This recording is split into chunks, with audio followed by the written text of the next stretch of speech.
मंगलम। मंगलम भगवान वीरो मंगलम गाते मोगरी मंगलम कंद कंदाद्यो जैन धर्मोस्तु मंगलम। सर्वमांगल्य मांगल्यम सर्वकल्याणकारकम प्रधानम सर्वधर्माणां जैनम जयतु शासनम जैनम जयतु शासनम। अरिहंत सिद्ध सूर्य उपाध्याय साधु सर्व अर्थ के प्रकाशी मांगलिक उपकारी है। तिनको स्वरूप जान राग से भई जो भक्ति काहे को नवाए स्तुति को उचारी है। धन्य धन्य तुम ही से काज सब आज भये कर जोरे बारे बारे वंदना हमारी है। मंगल कल्याण सुख ऐसो हम चाहते हैं ओ मेरी ऐसी दशा जैसी तुम धारी है। ओ मेरी ऐसी दशा जैसी तुम धारी है। सभी को जय जिनेंद्र। वापस से जैनिज्म प्रैक्टिकल की क्लास में आप सबका स्वागत है। और हमारा जो टॉपिक चल रहा था, सभी को मेरी वॉइस क्लियर आ रही है? एक बार चेक कर लें फिर हम स्टार्ट करते हैं। क्लियर है ना? Okay okay fine. सो कल हमारा जो टॉपिक स्टार्ट किया था हमने, आखिर नियम क्यों ले, जो हमारा रत्नकरण शावकाचार्य जी के माध्यम से चरणान्योग का ग्रंथ है, उसके माध्यम से हम चर्चा कर रहे थे कि आखिर नियम हम ले तो क्यों ले। ये टॉपिक हमारा चल रहा था। जिनागम के 4 अनुयोग होते हैं, है ना? प्रथमम चरणम कर्णम द्रव्यम, है ना? ये 4 अनुयोग में हम चरणानुयोग पे चर्चा कर रहे हैं कि आखिरकार हम नियम क्यों ले। तो कल हमारी जो चर्चा चली थी, पहले तो हमने सीखा था कि इसका मीनिंग क्या होता है। तो नियम का मीनिंग है विधान के अनुरूप नियंत्रण, है ना? आप लोग जो भी चीज अच्छी लगे लिखते रहना, क्योंकि आपके वो क्विज होगा उसमें तो पूछा जाएगा, तो आप लिखते रहना, बहुत सारी चीजें आएंगी। तो ये हो सकता है आपके उसमें पूछा जाए, है ना? तो विधान के अनुरूप नियंत्रण, अगर आप लिख नहीं पाओ तो यूट्यूब पे वापस से सुन लेना चैनल पे, ठीक है? संविधान के अनुरूप नियंत्रण जैसे प्राकृतिक नियम, ठीक है, ये हमें सीखा था। फिर डिक्शनरी के मीनिंग सीखे थे, control, rules, then biotech, biogenetic, then law, मर्यादा, फॉर्मूला, रेस्ट्रिक्शन आदि आदि, ये हमने उसके मीनिंग सीखे थे। फिर उसके बाद हमने ये सीखा था कि वाई रूल्स, रूल्स क्यों जीवन में क्यों जरूरी है, नहीं फॉलो करे तो क्या होगा, है ना?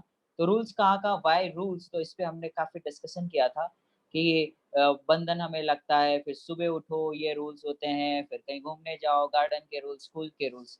व्हाट इफ नो रूल्स, अगर रूल्स ना हो तो क्या क्या होगा, उस पर हमने चर्चा की थी। जैसे हमने ट्रैफिक का एग्जांपल दिया था, स्कूल कॉलेज का, सोसाइटी का, देन संविधान, बैंक एंड न्यूज एंकर आदि का हमने एग्जांपल दिया था। फिर कहाँ कहाँ रूल्स होते हैं, कहाँ कहाँ हमें फॉलो करने होते हैं रूल्स, उस पर हमने डिस्कशन किया था।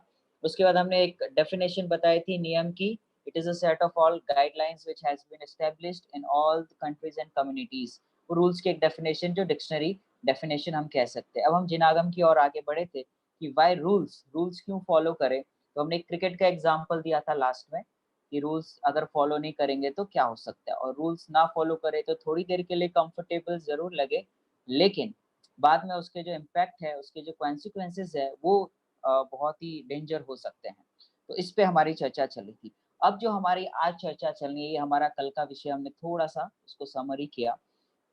अब जो आज हमारी चर्चा चलनी है कि ये नियम पालने से क्यों नियम, और नियम की जब बात चलती है तो हमें लगता है नियम सिर्फ चरणानुयोग में होते हैं। नियम अर्थात क्या, ये नहीं खाना, ये करना, ऐसे बोलना, हित मित प्रिय वचन होने चाहिए, भक्ष अभक्ष का विवेक आदि आदि हम लोग सुनते। जब भी नियम की बात चलती तो हमें ये लगता है कि कुछ खाने पीने का मना करेंगे, कुछ तो ऐसा बोलेंगे कि ये नहीं करना चाहिए, वो नहीं करना चाहिए, राइट? लेकिन आज हम सिर्फ सदाचार की ओर से चर्चा नहीं करेंगे, चारों अनुयोग की ओर से चर्चा करेंगे कि नियम वाली चीज क्या है। और हमने हमेशा नियम को चरणानुयोग के एंगल से देखा है, और ये विषय भी मुख्यतः चरणानुयोग के एंगल से लिया जाता है, पर आज हम इसको चारों अनुयोग के माध्यम से देखेंगे। तो सबसे पहले हम चारों अनुयोग के कुछ प्रश्न थे, उसको भी हम जो मुझे लगा कि आपके हो सकते हैं ऐसे प्रश्न, हम यहाँ पे सॉल्व करेंगे, और कैसे आगे बढ़ना चाहिए इस पे हम सोचेंगे। तो सबसे पहले हम चार अनुयोग के बारे में चर्चा करते हैं कि सबसे पहले हम चरणानुयोग की बात लेते हैं कि उसमें नियम क्या क्या होते हैं। तो जैसा कि बताया कि हमने कल भी चर्चा की थी, जैसे हमारे जो श्रावक होते हैं, चौथे गुणस्थान वर्ती जीव होते हैं, वो इन नियमों का पालन करते हैं। जैसे रत्नकरण शावकाचार्य जी में आता है कि ये जीव को तत्व सुनते सुनते, जिनवाणी सुनते सुनते 15-15, 20-20 साल हो गए, पर अब तक इसे सम्यक दर्शन की प्राप्ति नहीं हुई, तो कारण क्या है? तो वहाँ 3 कारण बताए, आप लिख लेना, ये आपके एग्ज़ाम में आ सकता है। 3 कारण बताए, अन्याय, अनीति, अभक्ष। ये 3 कारण बताए, कौन-कौन से? अन्याय, अनीति, अभक्ष। जब तक ये जीवन में 3 रहेंगे, तब तक सम्यक दर्शन की प्राप्ति नहीं हो सकती, अर्थात सम्यक दर्शन आत्मानुभूति की प्राप्ति, आत्मानुभव नहीं हो सकता, ऐसा नियम है। क्या कहा? नियम है कि हमें अन्याय, अनीति, अभक्ष जीवन में नहीं होना चाहिए, तो ही सम्यक दर्शन हो सकता है। ठीक है? अभी बहुत सारे यंगस्टर हमारे साथ जुड़े हुए हैं, तो देखो 2 तरीके से ज़िंदगी होती है, 4 अनियों की चर्चा तो हम कर ही रहे हैं। आपके पास 2 ऑप्शन है, या तो आप नॉर्मल लाइफ जियो, है ना? कि जैसे आज आपके मैसेज में ये भी लिखा हुआ था हमने, है ना? कि हम तो फ्रीडम वाली लाइफ चाहिए, हमको नेचुरल वे से जीना चाहते हैं, ये बंधन वाली लाइफ क्यों? हमें तो फ्रीडम वाली लाइफ चाहिए, जो हमारी मर्ज़ी में आ जाए वो हम करें, कि ये प्रश्न अपना उसमें लिखा हुआ था, है ना? इन सारे प्रश्नों का उत्तर आज हम कवर करेंगे। देखो 2 ऑप्शन है हमारे पास, या तो हम वैसी लाइफ जिए तो कोई प्रॉब्लम नहीं है। जैसे हम क्रिकेट खेल सकते हैं, जैसे मर्ज़ी में आता है, ऐसे हम क्रिकेट खेल सकते हैं, उसमें कोई इश्यू नहीं है।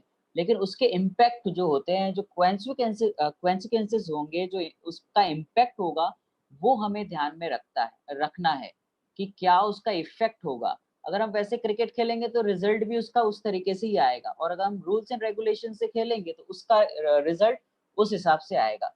जैसे हमने आम का गुठली बोया, तो कौन से बीज मिले, कौन-सा फल लगेगा? आम का लगेगा, चीकू का बोया तो चीकू का मिलेगा। अब हम ये एक्सपेक्ट करें कि हम आम के चीकू का बीज बोए और उगे, तो ऐसा तो पॉसिबल नहीं है। तो जैसे-जैसे हम नियम पालेंगे, जैसे-जैसे रूल्स एंड रेगुलेशन फॉलो करेंगे, उसके अकॉर्डिंग हमें रिजल्ट्स मिलेंगे, ठीक है? तो हमारे पास 2 ज़िंदगी है, 2 ऑप्शन है, गलत कुछ भी नहीं है। हम कर सकते हैं सुबह लेट उठना, देर रात तक जागना, फिर हमें जो मर्ज़ी में आए मूवी चले गए, जो मन में आया खा लिया, कोई इश्यू नहीं है, आप कर सकते हैं, हम ऐसे करते भी आए हैं। तो उसके रिज़ल्ट हम देख रहे हैं। पिछले 5 साल का अगर आप हिसाब-किताब लगाओगे, तो आपको रिज़ल्ट दिख रहा है कि हम कहाँ पर हैं। और उन लोगों को देखें जिन्होंने नियम से अपने जीवन को फ़ॉलो किया, तो उनका आप लाइफ़ देखोगे तो कुछ अलग लेवल पे होगा। तो हमारे पास 2 ऑप्शन है, अगर हमें वैसे रिज़ल्ट चाहिए, वैसा आउटकम चाहिए, तो हमें वो चीज़ें नियम से चलना होगा, और नहीं चाहिए तो कोई इश्यू नहीं है। जैसे हमें खाना है, हम खा सकते हैं, जैसे घूमना है, घूम सकते हैं, लेकिन उसका जो हमारी एक्सपेक्टेशन है, फिर वैसी नहीं रखनी होगी हमें। फिर वो जैसे रिज़ल्ट, वो फ्लो में जैसे हवा चल रही है, उसमें बहते चले जाओ और वैसे-वैसे रिज़ल्ट मिलते रहेंगे। एक होता है कि ज़िंदगी हम अपने रूल से जिए, और एक होता है कि हम जैसे ज़िंदगी चल रही है वैसे चलाते रहो, और एक अपने उसूलों से जिए। सूर्य तो उदय हो जाता है 6 साढ़े 6 बजे, अब उठना नहीं उठना आप पर है। एक होता है कि हमारी मर्ज़ी में आए, जब आँख खुली तब सवेरा। इस तरीके से होता है। और एक होता है कि नहीं, कुछ भी हो जाए, कितनी बजे भी सोए, लेकिन उठना तो समय पर ही है। ख्याल में आ रहा है? तो हमारे जितने महापुरुष हुए, मैं आपको गांधी जी के अक्सर मैं एग्ज़ाम्पल्स देता हूँ, उनकी ऑटोबायोग्राफी में आता है कि जैसे जब इंडिया को इंडिपेंडेंस मिला, स्वतंत्रता मिली, तब 1947 की बात है, उस रात को 14 अगस्त की रात, 15 अगस्त की रात कह सकते हैं हम, भारत को आज़ादी मिल चुकी थी। वॉइस बहुत कम सुनाई दे रही है। आई डोंट थिंक सो, मैंने यहाँ से सब सेट किया हुआ है। क्लियर। मुझे कोई हाथ करके बताएं, रितु जैन ने हाथ ऊपर किया है। ओके, मेरी वॉइस क्लियर है? प्रियांशी, वॉइस क्लियर है? ओके, ठीक है। तो बात चल रही थी हमारी कि जब गांधी जी फ्रीडम मिला, तो रात को बहुत देर रात तक सेलिब्रेशन चला था, and but obvious he was the part of that freedom. तो वो भी थे उस सेलिब्रेशन में।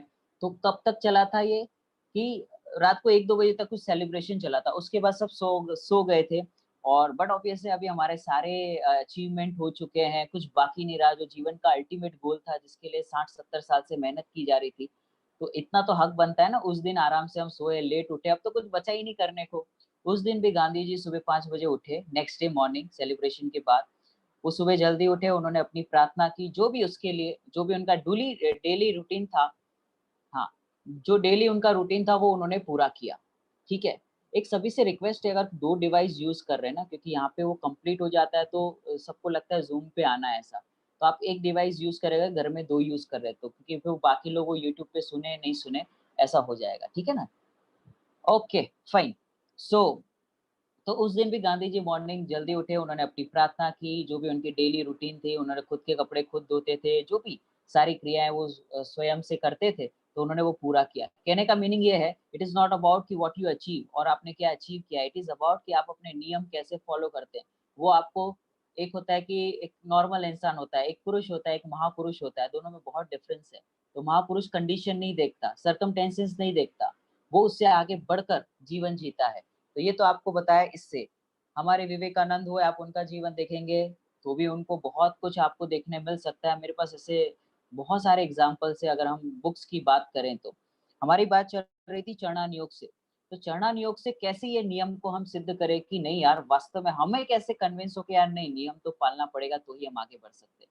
एक तो ये बताया कि दो तरीके से जिंदगी जी जा सकती है, या तो हम अपने तरीके से जिए, या फिर जो हमारे रूल्स एंड रेगुलेशन है जिनागम के, या फिर हमारे जो लौकिक के रूल्स एंड रेगुलेशन है, उसको हम फॉलो करें तो उसके रिजल्ट कुछ और मिलेंगे। और हम अपने प्रैक्टिकल लाइफ से देख सकते हैं कि हमें कैसे कैसे रिजल्ट मिलते हैं, अपने तरीके से जीते हैं। एक होता है अपने समय से दवाई ले लो, डॉक्टर ने दवा दी, जब मर्जी में आया उन उस डॉक्टर ने बोला खाने के बाद दवा लेना, और हमने खाने के पहले ले ली।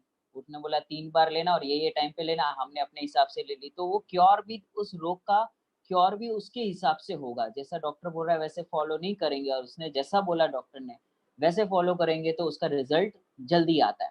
बिकॉज़ ही इज़ एक्सपीरियंस, उसको एक्सपीरियंस है, इतने पेशेंट को उसने ठीक किया है, तो डॉक्टर को एक्सपीरियंस होता है। ऐसे ही हमारे आचार्य को, ज्ञानी धर्मात्मा जी को पूरे 3 लोक का एक्सपीरियंस है।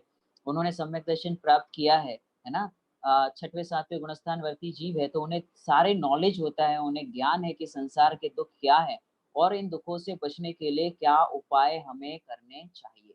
तो हमारे जो भी ज्ञानी धर्मात्मा जीव होते हैं, वो, उन्हें कोई मज़ा तो आता नहीं होगा ऐसे रूल्स एंड रेगुलेशन फॉलो करने में, राइट? जैसे हमारे खेत में फेंसिंग लगाई जाती है, जैसे होते हैं ना गाँव में, कांटे लगाए जाते हैं पूरे खेत में, तो कांटे का कोई वैल्यू नहीं है, बट वो कांटे लगाने से खेत की सुरक्षा होती रहती है। तो उसके अंदर जो फसल उगेगी, बाहर से कोई जानवर ना आ जाए, इसके लिए वो फेंसिंग लगाई जाती है। ख्याल में आ रहा है? तो फेंसिंग जो वो कांटे लगाए हैं, उसका कोई उपयोग नहीं है। वो तो जस्ट सिक्योरिटी के लिए है। वो लगाने से कोई खेत में फसल उग जाएगी, ऐसा नहीं है। बट खेत में फसल उगाने के लिए वो फेंसिंग बहुत ज़रूरी है। वो कांटे लगाना बहुत ज़रूरी है, जिससे बाहर के जानवर आके उस फसल को खराब ना कर दे। इस वजह से वो लगाया जाता है। ऐसे ही जिनागम में समझना कि जब हम व्रत, उपवास आदि करते हैं, जो नियम फ़ॉलो करते हैं, मात्र उतने से भगवान नहीं बनेंगे, है ना? कल मैंने कहा था ना कि जैसे नियम फ़ॉलो करने से जीव कैसे भगवान बन सकता है, सुखी हो सकता है। तो हमारे जितने श्रावक होते हैं, पंचम गुणस्थान वर्ती जीव है, जो प्रतिमाएँ पालते हैं, 6वें 7वें गुणस्थान वर्ती जो मुनिराज होते हैं, वो फ़ॉलो करते हैं सारे रूल्स, 28 मूल गुण का निरतिचार पालन करते हैं। तो ये जो भी बात चल रही है अपनी, तो ये जो फ़ॉलो करते हैं, क्यों करते होंगे? इनको मज़ा तो नहीं आता होगा ना हर समय?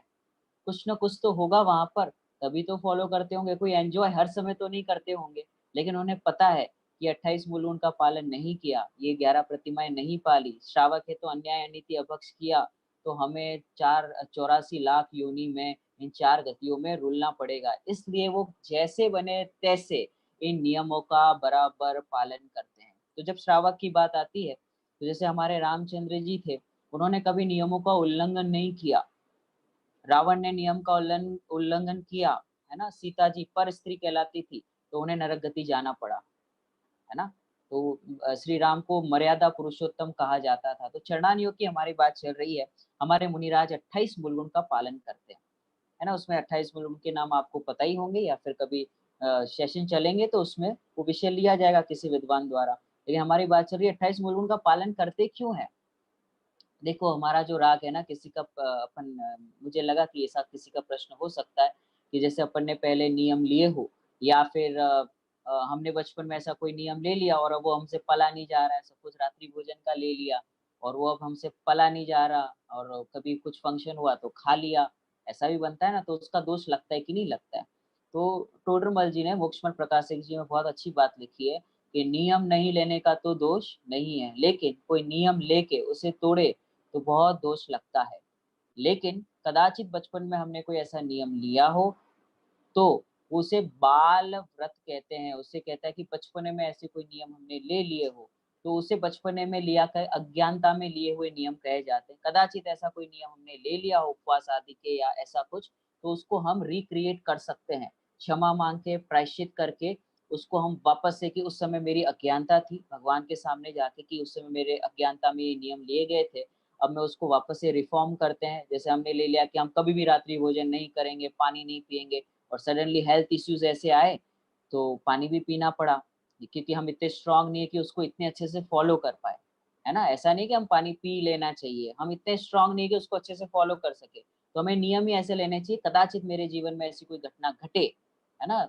मेडिसिन के लिए या फिर कुछ हॉस्पिटलाइज़ होना पड़े, तो उस टाइम के लिए मेरी छूट रहेगी। तो नियम ही इस प्रकार लें। क्यों ऐसा हो रहा है, हम क्यों ये कंडीशन रख रहे हैं?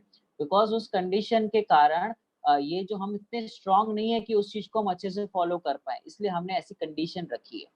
और ऐसा हो जाए, तो इसका अर्थ ऐसा नहीं लेना, इससे अच्छा तो नियम ही नहीं लेना, है ना? ये अर्थ नहीं लेना। तो नियम समझपूर्वक लेने चाहिए, ये ख़्याल रखना है। तो दोनों बैलेंस समझना किस तरीके से नियम लिए जाते हैं। ठीक है, ख़्याल में आ रहा है सबको? अब तक जो विषय चला, चरणन योग के माध्यम से हम चर्चा कर रहे हैं 28 मूल गुणों का पालन हमारे मुनिराज करते हैं। तो वो 28 मूल गुण का पालन क्यों करते हैं? वो जहाँ से दीक्षा लेते हैं, उस गाँव में 12 वर्ष तक नहीं जा सकते। तो ये नियम क्यों है? उनका नियम है ऐसा कि 12 वर्ष तक उस गाँव में नहीं जाएँगे। क्यों? क्योंकि अगर वो गाँव में जाते हैं तो उसमें उनका राग जुड़ा होता है उस गाँव से, अपने फैमिली के प्रति। तो ऐसा साइंस से प्रूव करें तो भी कर सकते हैं, हमारे जिनागम एक्चुअली साइंस है वो। तो 12 साल तक वो राग बना रहता है और 12 साल के बाद वो राग की इतनी दृढ़ता नहीं रहती, धीरे-धीरे वो छूट जाता है। आप किसी से यदि 12 साल तक बात नहीं करोगे तो ऑटोमैटिक वो राग क्या हो जाता है, चला जाता है। तो ऐसे नियम बनाए हैं। महिलाओं से 4 हाथ दूर रहना, है ना? 28 मूल का पालन करना, दिन में 1 ही बार आहार लेना, ये सब नियम क्यों है? क्योंकि उनका फ़िज़िक देखोगे आप, जल्दी वो बीमार नहीं होते। उसका रीज़न ही ये है कि वो दिन में 1 ही बार आहार लेते हैं और बाकी समय उनका जो विहार होता है, उसमें इनकी एक्सरसाइज़ हो जाती है। पूरा जैनिज़्म साइंस है, हम उसको सिर्फ़ धर्म के एंगल से नहीं देखे। मैंने भी जब भी जिनागम पढ़ा है, तो उसको सिर्फ़ धर्म के एंगल से नहीं देखा है। धर्म है, लेकिन हमारे प्रैक्टिकल लाइफ़ में वो कैसे यूज़फुल हो सकता है, इसलिए हमारे यहाँ व्रत आदि के भी नियम कहे कि वीक में 1 बार हमें उपवास करना चाहिए, एकाशन करना चाहिए। तो एक रीज़न उसका ये है कि उससे हमारा टाइम बचता है खाने-पीने से, ताकि हम अपना अधिक उपयोग स्वाध्याय आदि में, जो हमारे पाठ आदि करने हो उसमें लगा सकते हैं। एक रीज़न ये है कि हमारा ग्रद्धता कम हो, दूसरा रीज़न खाने के प्रति ग्रद्धता कम हो, है ना? तीसरा रीज़न हमारा फ़िज़िक, जो हम बहुत खाते रहते हैं, दिन भर 2 बार, 3 बार जिसका जब मन करे तब खाते रहते हैं, तो उससे हमारा उपयोग हटे और वो जो हमारे जो बॉडी का सर्कुलेशन है, ब्लड का सर्कुलेशन होता है, वो प्रॉपर साइकिल चलती रहे। अब वो ठीक से पचा नहीं है, अभी हमने और कुछ डाल दिया उसके अंदर, और कुछ डाल दिया, तो सारा मिक्सचर हो जाएगा, तो डाइजेस्ट सही तरीके से नहीं हो पाएगा। तो इस तरीके से हमारे यहाँ व्रतादि के एक ही एंगल नहीं है, उसके बहुत सारे एंगल हैं। और भी देखें तो हमारे घर की जो व्यवस्था है, जैसे महिलाएँ ज़्यादा करके भोजन में लगी रहती है बनाने में, तो उनको भी समय मिलेगा अपने स्वाध्याय आदि के लिए, दूसरे काम करने होते हैं, आकुलता नहीं होगी उनके उस संबंधी, अग्नि का बचाव होगा, समय का बचाव होगा, तो बहुत सारी चीज़ें उसमें हैं। अभी हम उस पे डिस्कस करेंगे तो 1 घंटा उसी में निकल जाएगा। हम आगे बढ़ते हैं, भक्ष-अभक्ष के बारे में हमारे चरणान योग में बताया कि ये हमें चीज़ें खानी चाहिए, ये हमें नहीं खानी चाहिए। क्यों कहा होगा ऐसा? तो सबके पीछे, हर चीज़ के पीछे कोई न कोई लॉजिक ज़रूर है, कि हमें ये करना चाहिए, ये खाना चाहिए, ये नहीं खाना चाहिए, क्योंकि वो खाने से हमारे बॉडी के अनुकूल नहीं है। जैसे कुछ एग्ज़ाम्पल देता हूँ, जैसे नॉन-वेज है, सो जो मांस है वो हमारे शरीर के अनुकूल नहीं है। एक जो सामान्य जीव होता है, मनुष्य गति का जीव, उसके लिए, उसकी बॉडी के लिए मांस ज़रूरी नहीं है, ड्रिंक करना ज़रूरी नहीं है, उसकी बॉडी के अनुकूल नहीं है, इसके लिए मना किया। ऐसे ही जैसे आलू आदि होते हैं, तो उसमें इतने सारे जीव होते हैं, जो कंदमूल होते हैं, जैसे आप लहसुन कह सकते हो, कांदा कह सकते हो, वो तामसिक कहलाते हैं, है ना? उसको तामसिक कहते हैं। तो वो चीज़ें हमें खाने के लिए मना किया। जब भी आप देखेंगे, सिर्फ़ आप जैनिज़्म के हिसाब से मत सोचो कि कंदमूल खाने के लिए मना किया। यदि आप हिंदू धर्म में देखोगे और भी दूसरे धर्म में देखोगे, तो जब वो उपवास आदि करते हैं, जब वो ब्रह्मचर्य में रहते हैं, तब उन्हें लहसुन, कांदा ये सब खाने के लिए मना किया। आप यदि स्वामीनारायण में देखेंगे तो उनमें भी कांदा और लहसुन खाने के लिए मना किया। कभी आपने सोचा ऐसा क्यों करते हैं? तो तामसिक कहलाता है। जैसे हम बो बाहर का भोजन करते हैं, सपोज़ हम होटल में खा के आए, आप सिर्फ़ जैनिज़्म की ओर से ना सोचिए, मैं वापस इसलिए कह रहा हूँ ताकि आप उस पे लॉजिकली सोचिए। जैसे जिस दिन हमने होटल का खाया, आप देखोगे कि वहाँ का जो तेल होता है, ऑयली होता है बहुत। एक तो वो खाना जो होता है, फूड पूरा ऑयली होता है, उसमें जो मसाले होते हैं वो भी ऐसे होते हैं, तो आप खा के आओगे ना, आप कहीं न कहीं आपको बेचैनी लगेगी वो। रात को आपको आगे पीछे कुछ ना कुछ, एक तो सही तरीके से डाइजेस्ट नहीं होगा, वहाँ का जो मैदा होता है, एक मैदा और ये क्या कहते हैं बेसन, ये चीज़ ऐसी है, शक्कर, ये 2-3 चीज़ ऐसी है जो ज़्यादा नहीं उपयोग में लेनी चाहिए।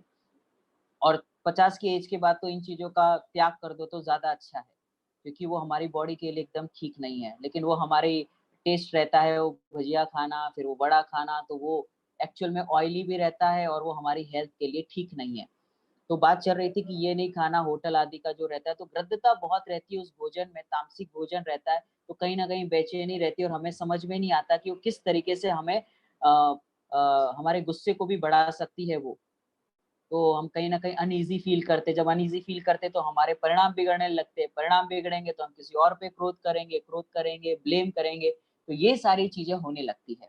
आप देख सकते हैं जब बहुत सारी चीज़ें होती हैं होटलों आदि में खाते हैं, तो बहुत सारे उसके आप इफ़ेक्ट देखेंगे तो बहुत सारी चीज़ें वहाँ का भोजन खाने योग्य नहीं है, इसलिए हमारे यहाँ मना किया गया है। आपको कंदमूल का बताया और भी ऐसी अनेक चीज़ें हैं, कुछ सब्जियाँ ऐसी होती हैं, कुछ फ्रूट्स ऐसे होते हैं जिनको खाने के लिए मना किया। जैन धर्म बहुत अलौकिक है, मैं चरणायुग पे चर्चा करूँ तो 1 घंटा यहीं पे समाप्त हो जाएगा।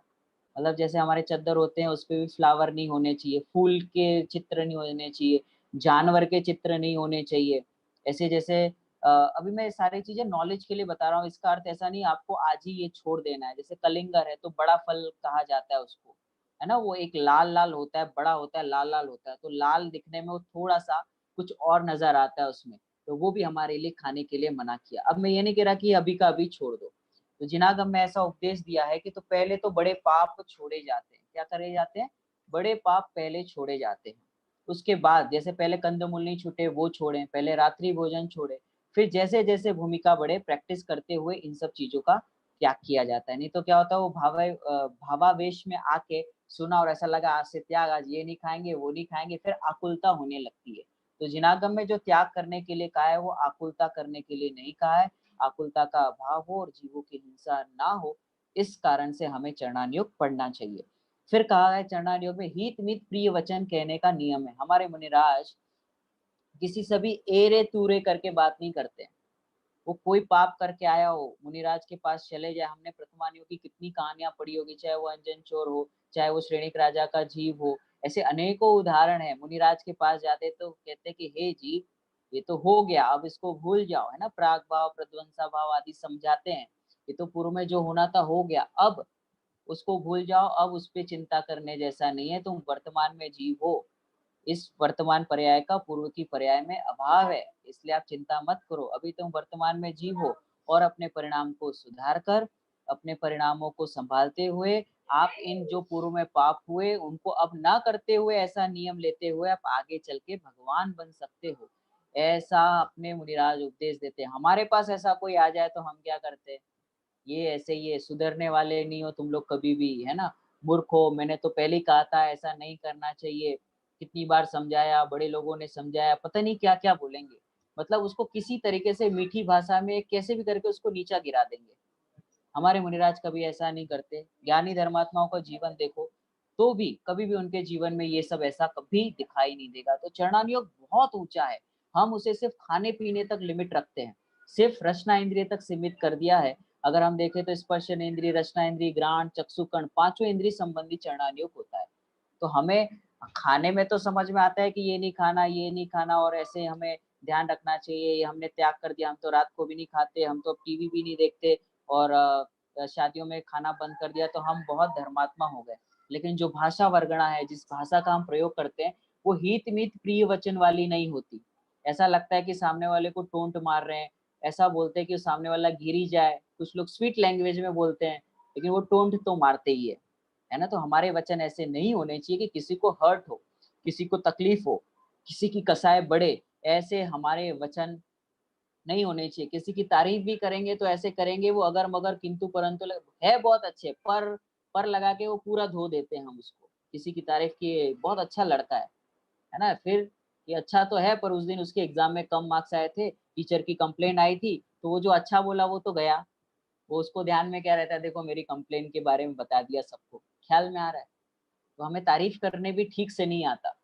तारीफ़ भी ऐसे करते हैं कि और खुद की तारीफ़ करेंगे वो जो मिस्टेक वाली चीज़ें वो तो भूल जाते हैं, जो अच्छी-अच्छी चीज़ें वही बताते हैं। एक बहुत अच्छा चरणान योग का लाइन आता है कि इसको उपगुहा नाम बोलते हैं कि अपने साधर्मी का दोष हमें किसी से नहीं कहना चाहिए, है ना? अपने जो लोग हैं, अपने साधर्मी हैं, अपने कोई ज्ञानी जीव हैं, अपने मुनिराज हैं, उनसे कोई मिस्टेक हो जाए तो अपने को किसी से शेयर नहीं करना चाहिए, फॉरवर्ड नहीं करना चाहिए। इसको उपगुहन हम कहते हैं। अगर ये हमारे में नहीं है, अगर हम वो चीज़ें फॉरवर्ड कर रहे हैं, तो हमें सम्यक दर्शन प्राप्त नहीं हो सकता। भगवान बनने की बात तो बहुत दूर की बात है। तो ये हमें बहुत ध्यान रखना होगा कि अपने कोई मित्र हैं, अपने फैमिली मेंबर्स हैं, अपने साधर्मी हैं, उनकी कोई पर्सनल बात हो, 10 लोगों के बीच में नहीं बोलना चाहिए। यदि आपको कोई बात ख्याल में आई है, तो उसको अकेले में जब उसकी कषाय मंद हो, जब वो संभला हुआ हो, तब उसे जाके हमें कहना चाहिए और जब 10 लोग खड़े हो, तब तो तारीफ़ करनी चाहिए, उसके गुण कहने चाहिए। ख्याल में आ रहा है? तो ये चरणान योग कहता है। अब हम आगे बढ़ते हैं, चरणान योग की हमने बात की, प्रथमान योग की बात करते हैं कि प्रथमान योग में चलो कर्णान योग की ओर जाते हैं। कर्णान योग में कैसे ये नियम पाले जाते हैं? अब आप कहोगे कि चरणान योग में तो समझ में आ गया, कर्णान योग में कैसे नियम होते हैं? तो कर्णान योग के भी अपने नियम हैं।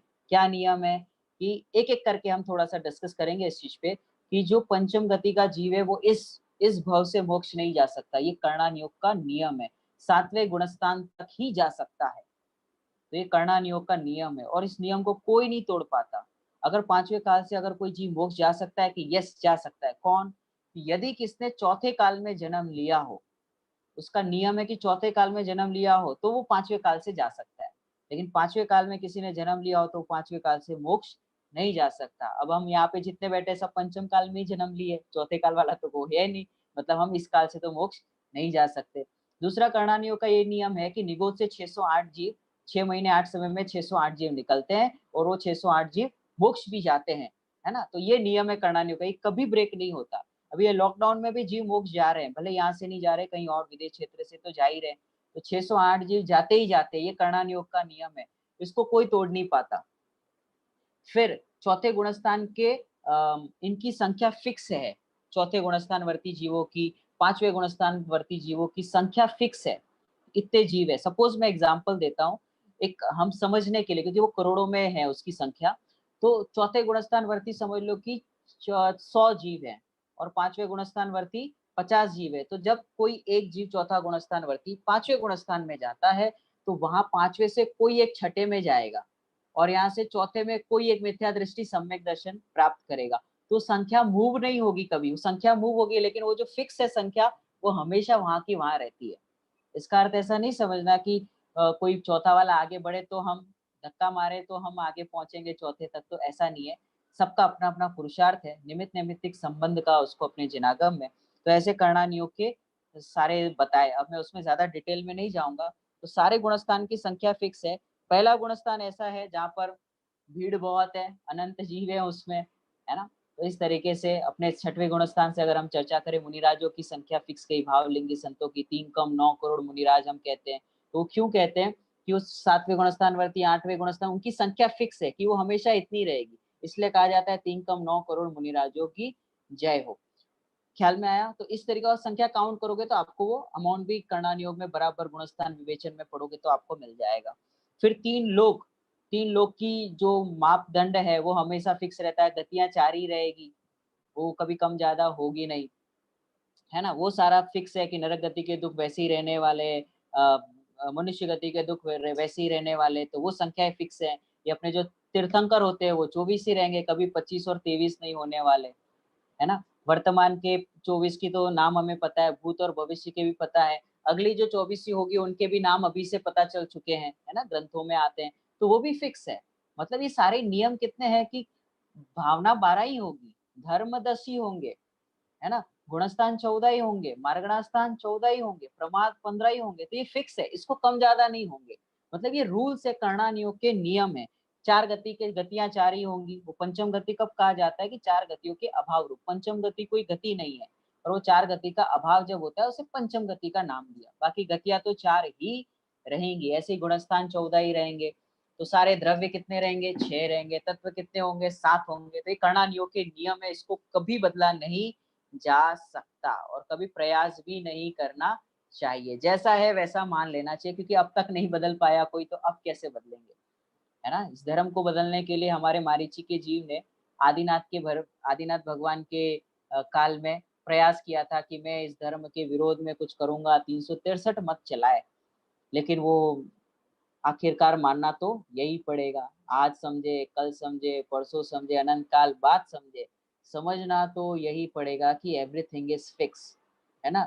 Nothing can be created, nothing can be destroy, only form changes. मतलब कि कुछ भी क्रिएट नहीं किया जा सकता, कुछ भी खत्म नहीं किया जा सकता, सिर्फ फॉर्म चेंज होता है, मतलब पर्याय बदलती है।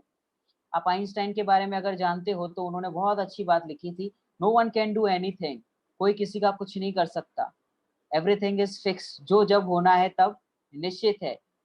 एक टाइम मशीन पे सारी चीजें, जैसे एक वो नाटक में एक एक करके कैरेक्टर प्ले करने आते हैं, तो हम जो कर रहे हैं वो सारा एक सीन है, एक टाइम पे आता है, वो प्ले करके चला जाता है, दैट्स इट। बाकी हम किसी भी चीज के करता धरता नहीं है, ऐसा आइंस्टाइन के एक सेंटेंस में आता है।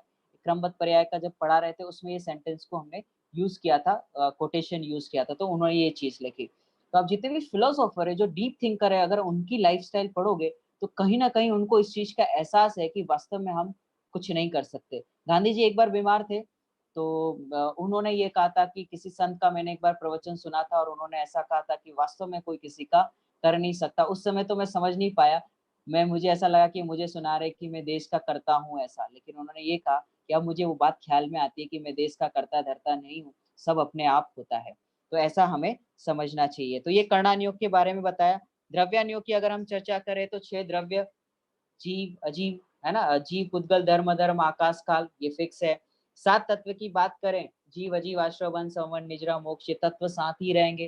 देखो कर्णान योग में नंबर के बारे में बताया, और इसमें किसकी बात बताई? 7 तत्वों के बारे में। जीव अजीव कभी एक दूसरे से मिलेंगे नहीं, ये उंगली कभी इस रूप नहीं होगी, फिक्स है, कभी नमक मिर्ची रूप नहीं हो जाएगा। इसको द्रव्यानुयोग कहते हैं कि एक द्रव्य दूसरे द्रव्य को स्पर्श तक नहीं करता, छूता तक नहीं है।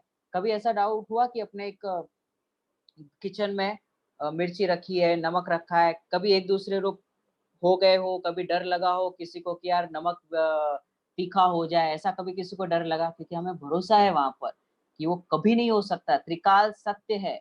अगर उसको मिक्स भी कर दे, है ना, उसको मिक्स भी कर दे, अभी शिविर में लिया था ना शरबत कैसा होता है, तो सभी कोई कहता है खट्टा होता है, कोई कहता है खट्टा मीठा होता है, कोई कहता है मीठा होता है। लेकिन खट्टा जो होता है वो क्या होता है? नींबू होता है। शक्कर जो होती है वो क्या होती है? मीठी होती है। और हम पूरे शरबत को एक तरीके से देखते हैं, ख्याल में आ रहा है? तो कभी शक्कर शक्कर रूप ही रहेगी, कभी वो तीखी नहीं होगी। ऐसी ये जीव चाहे सुसाइड कर ले, चाहे कहीं और चले जाए, फिर भी वो कभी, है ना, ये जीव जीव रूप ही होगा, अजीव रूप कभी नहीं होगा। 3 काल में संभव कि हम कैसी गंदे परिणाम कर ले, कितनी अच्छे परिणाम कर ले, उसको कहते हैं आश्रव तत्व। तो जीव कभी आश्रव रूप नहीं होगा। इसे कहा द्रव्यानुयोग का नियम। ख्याल में आता है? द्रव्यानुयोग अपना मूल, जैसे समय सारजी आदि द्रव्यानुयोग के ग्रंथ कहे जाते हैं, तो ऐसे जैसे कहा कि सम्यक दर्शन की प्राप्ति होगी तो उसमें निमित्त नियम रूप से देवसास गुरु बनेंगे। सच्चे देवसास गुरु की श्रद्धा का नाम सम्यक दर्शन है। 7 तत्वों की श्रद्धा का नाम सम्यक दर्शन है। तो ये सारी चीजें जो बताई, ये सारे श्रद्धान होंगे तो ही सम्यक दर्शन होगा, ऐसे द्रव्यान योग का नियम का। ख्याल में आ रहा है सबको? आगे बढ़ते हैं। क्रमबद्ध पर्याय के सिद्धांत, निमित्त उपादान के सब जो सिद्धांत है वो द्रव्यान योग के नियम है। ख्याल में आ रहा है? अब उसमें चर्चा फिलहाल हमें नहीं करनी, हमें आगे बढ़ना है कि नियम आखिरकार ले क्यों। तो सारे अनुयोग हमें ये बता रहे हैं कि नियम पूर्वक ही चलना चाहिए। अगर हम प्रकृति को भी देखें, अभी हमने द्रव्यानुयोग की बात की, अब हम प्रत्यानुयोग की बात करेंगे। तो अगर आप नियम देखोगे तो बारिश होती है, उसका एक नियम है। वो पानी से उसकी भाप बनती है, भाप जाती है, फिर वो बादल बनता है, बादल से फिर वो बूंदे गिरती है, वापस से नदी में आती है, और इस तरीके से वो साइकिल चलता रहता है। वो भी बारिश होने का भी एक नियम है। आप हर जगह देखोगे सूर्य का भी एक नियम है, वो अमुक टाइम पे आता है उसका। सूर्यास्त, सूर्योदय होता है, फिर शाम को सूर्यास्त होता है, सनराइज एंड सनसेट दोनों होते हैं, तो उसके भी नियम है। आप देखते होंगे जो सनसेट हम देखते हैं, जो सूर्य हम देखते हैं रोज, वो सेम नहीं होता, दूसरे दिन दूसरा वाला आता है। 2 सूर्य है हमारे पास, 2 चांद है, इस भरत क्षेत्र की बात कर रहा हूँ यहाँ पर, ऐसे तो बहुत सारे हैं। लेकिन आज जो सूर्य आपने देखा वो कल नहीं आएगा, कल दूसरा आएगा। तो कभी दोनों में क्लैशेस नहीं हुआ, आज मैं छुट्टी पे हूँ, बुखार आ गया मुझे, मैं नहीं जा रहा, तुम जाके आ जाओ। तो प्रकृति के भी नियम देखें तो कितने व्यवस्थित हैं। और जिन जिन लोगों ने प्रकृति के साथ खिलवाड़ किया है वो आज कोरोना से लड़ रहे हैं। पहले ही कहा था कि नॉनवेज अपने मनुष्य गति के जीवों के लिए नहीं है, मनुष्यों के लिए नहीं है, खाया देखो क्या हो गया। पानी के साथ अगर आप गलत व्यवहार करोगे, झाड़ के साथ काटने का प्रयास करोगे तो वो भूकंप बन के, है ना, किसी न किसी तरीके से साइक्लोन बन के, आग, पानी और हवा दिखते तो बहुत सरल हैं, लेकिन जब वो अपना रंग दिखाते तो बहुत खतरनाक होते हैं, है ना? तो प्रकृति के साथ कभी खिलवाड़ नहीं करना, उनके अपने एक नियम होते हैं, उस नियम से उनको चलने देना चाहिए, ना झाड़ काटना चाहिए। देखो, कल भी बताया था कि हमारे मुनिराज देशभक्त होते हैं, ज्ञानी श्रावक देशभक्त होता है। कभी भी सम्यक दृष्टि जीव किसी झाड़ को काटने का प्रयास नहीं करता। मुनिराज तो सवाल ही नहीं उठता, उपदेश भी नहीं देंगे ऐसा। तो अपनी जो संपदा है, राष्ट्र संपदा, उसको बचाने में हमारे मुनिराजों का, हमारे ज्ञानियों का बहुत बड़ा रोल है। हमारे देश को आज़ाद करने में भी कई जैनियों का, स्वतंत्रता सेनानी हमारे जैन हुए। ख्याल में आ रहा है? तो ये बात चल रही थी प्रकृति के नियम जो हमारे हैं, सुबह उठना, है ना? रात्रि भोजन नहीं करना, है ना? तो जो नियम है ये प्रकृति के, पहले तो अन्य जाति के लोग भी शुद्ध खाना खाते थे। सूर्यास्त के बाद पहले कोई नहीं खाता था। जानवर भी नहीं खाते, वो अभी भी नहीं खाते। अगर आप देखो जो जंगली जानवर होते हैं वो सूर्यास्त के बाद नहीं खाते, प्रकृति का नियम है। इसीलिए वो बीमार नहीं होते। कभी सुना चिड़िया को हार्ट अटैक आया और मर गया, घोड़े को अटैक आया, हाथी को अटैक आया और आज ऐसा हो गया? कभी सुना? किसी ने सुना हो तो बताओ ऐसा कि चिड़िया अटैक के कारण मर गई, आज वो कौवा डिप्रेशन में चला गया। कभी किसी ने सुना हो तो बताओ। कभी सोचा ऐसा? कभी हम सोचते ही नहीं, क्योंकि टिकटॉक से फुर्सत मिले, लूडो से फुर्सत मिले, तो हम सोचे ना, कभी उनके बारे में सोचा ही नहीं। क्यों नहीं होता उनको? मुनिराज को क्यों अटैक नहीं आता? क्यों वो जल्दी बीमार नहीं होते? उनको क्यों ऐसे भयंकर रोग नहीं लगते? एक तो उनकी चर्या, और एक हमारा डिप्रेशन, हमारा जो टेंशन है ना, वो सबसे बड़ी चीज़ है। इसीलिए नियमों को पालन करना बहुत ज़रूरी है। व्रत उपवास बहुत ज़रूरी है हमारे बॉडी के लिए भी, हमारे समय बचे इसके लिए भी, और उन समय को बचाकर हम जिनागम के अनुकूल जो स्वाध्याय आदि है, जो हमारे षट द्रव्य है, उनको करना चाहिए, जिससे हमारे डिप्रेशन में ना जाए। अब आप कहोगे कि ये षट आवश्यक और डिप्रेशन क्या कनेक्शन है? बहुत बड़ा कनेक्शन है। तो हमारी बात चल रही थी एनिमल्स की, तो ये कभी जैसे हमें तरह-तरह की वैरायटी चाहिए, कभी डोसा चाहिए, कभी इडली चाहिए, कभी मेंदू वड़ा चाहिए, पता नहीं दुनिया भर की चीज़ें खाते हैं। कभी घोड़े को देखा? वो चना ही खाता है, फिक्स है। गधे को देखा? उसका एक फूड है, वही खाएगा। उसको टेंशन भी नहीं होता कि आज अभी घास खाया तो कल कुछ वैरायटी वाला मिले। हमने तो एक ही आटे के रोटी बनाई, पराठा बनाया, भाकरी बनाई, उसका जो-जो बन सकता था, हलवा बनाया, जो उससे बन सकता था सब बनाया। सुबह पेट भर के खाया है, फिर भी शाम को चिंता। अभी यहाँ जितने सुन रहे हैं ना, सबके पास इतना पैसा है कि इस जीवन में, सभी लोग सुनना, इस जीवन में सबका चल सके, इतना पैसा सबके पास है, क्योंकि जैनी इतना तो समर्थ होता ही है। लेकिन फिर भी लॉकडाउन खोलने का इंतज़ार है, कर लो दुनिया मुट्ठी में। एक चिड़िया, एक एनिमल को कोरोना नहीं हुआ, जानवर की बात कर रहा हूँ। एक भी टेंशन में नहीं आया अभी तक कि क्या होगा आगे। इसीलिए जानवरों को सम्यक दर्शन जल्दी होता है। क्यों? क्योंकि उनके कोई भार नहीं है। हमें तो सुबह खाया, शाम का भार रहता है कि शाम को क्या बनाना है। अभी तो पेट में पचा भी नहीं है, जो खाया वो। तो इतना टेंशन और भार लेके फिर सोचे कि सम्यक दर्शन हो जाएगा, हो तो सकता है इन परिणामों को छोड़ते हुए, लेकिन इतना जो भार लेके घूमते हैं, तो उससे क्या होगा? डिप्रेशन होता है, फिर वो टेंशन आता है, भार लगता है, तो उससे क्या होता है? देखो, हम हमें जो डॉक्टर दवा देते हैं ना, उससे कोई ठीक नहीं होता। आप ये बात नोट कर लो। इसलिए मुनिराज कभी दवा नहीं लेते, क्योंकि वो दवा से ठीक हुआ ही नहीं जा सकता। ठीक होता है अपने इम्यूनिटी सिस्टम से, हमारी सोच से। आप जो भी रोग है, उसको अपनी सोच से बदल सकते हो, उससे रोग से वो निवारण हो सकता है, चाहे वो डायबिटीज़ हो, चाहे कैंसर हो, कुछ भी हो। अब आप कहोगे कि ये कहाँ से लाए नया, नई-नई चीज़ें कहाँ से लेके आते पता नहीं, हमें तो तुरंत बुखार आता है, डॉक्टर के पास जाते हैं। तो डॉक्टर आप डॉक्टर से पूछना ये बुखार का सिस्टम क्या है? अगर आपकी फैमिली डॉक्टर है, जेन्युइन है तो बताएँगे, 3-4 दिन का उसका टाइम पीरियड रहता है। बॉडी के कुछ पार्ट ऐसे होते हैं, उसमें कुछ कचरा होता है, तो गरम होती है और निकल जाता है, सर्दी-खाँसी के द्वारा, बुखार के द्वारा। वो 3-4 आप दवा नहीं लोगे ना तो भी ठीक हो जाओगे। वो तो उनका बिज़नेस है, तो फिर वो आपको देते हैं, आप भी लिए बिगर ठीक होते नहीं हो, बोलते हैं नहीं दवा तो चाहिए, इंजेक्शन मारो, ये करो, वो करो, है ना? मैंने अपने डॉक्टर से पूछा कि ये आप जो दवा देते हो उससे ठीक होता है क्या? तो उन्होंने कहा नहीं। तो मैंने बोला फिर हम इतना पैसा देते हो, कि बोले कि वो आपकी साइकोलॉजी है, कि मैं दवा लूँगा तो ही ठीक होऊँगा, इसलिए आप दवा लेते हो तो ही ठीक होते हो।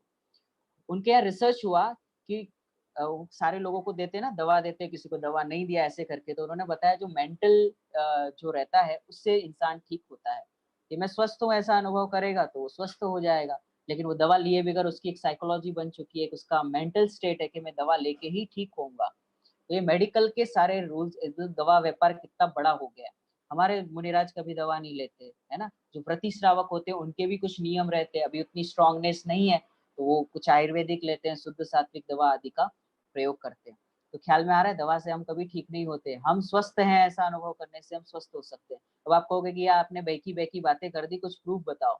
एक बहुत बड़ी ऑथर हुई है, उसका नाम है लूसी है, उसको कैंसर हो गया था, तो उसने सोचा ये दवा से मैं अब मेरी मृत्यु तो होनी है, कुछ बचा नहीं जा सकता। तो उसने कहीं से कुछ बुक पढ़ी और उसने खुद पे अप्लाई किया इस चीज़ को कि यार सोच से क्या रोग बदला जा सकता है। उसने इस चीज़ को प्रयोग किया, उसका रोग ठीक हो गया, कैंसर ठीक हो गया। फिर उसने अपने जो आस-पास लोग थे 1-2 लोगों से शेयर करना स्टार्ट किया और इस तरीके से करते-करते उसकी बहुत बड़ी कम्युनिटी बन गई। फिर उसने उसपे डॉक्यूमेंट्री पिक्चर बनी, उसने बुक लिखी, उसपे बहुत सारे रोगों का निवारण किया।